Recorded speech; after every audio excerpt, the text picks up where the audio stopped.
Hi అండి. ఎలా ఉన్నారు? బాగున్నారు కదండి. నేను కూడా బాగున్నానండి బాబు. కొబ్బరి పచ్చడి పెట్టుకుని మళ్ళీ వచ్చేసానండి. మన లక్ష్మీ డిజైనర్ అండ్ కిచెన్ మన ఛానల్కి ఒక లైక్ కొట్టుకోండి, ఒక షేర్ ఇచ్చుకోండి, ఒక సబ్స్క్రైబ్ చేసుకోండి. ఇంకేమన్నదండి బాబు, కొబ్బరి పచ్చడి ఎలా చేసుకోవాలా అనుకుంటున్నారండి?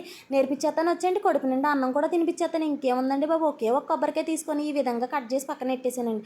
కావాల్సినవి అన్ని పోపులన్నీ తీసేసానండి. ఇంకేముందండి బాబు, పొయ్యి మీద కడాయి పెట్టేసుకొని టక్ టక్ టక్ టక్ మంటూ వేపేద్దామని ఫిక్స్ అయిపోయాను అనుకోండి. ఇంకేమున్నదండి బాబు, ఏంట్రా బాబు ఇది దూర దూరగా అయిపోతుంది అని మాత్రం అనుకోకండి.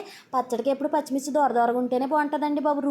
ఏట్రా బాబు ఇది రుబ్బు రోలు లేకుండా గ్రైండర్ ఈ మిక్సీలో వేస్తుంది అనుకుంటున్నారండి.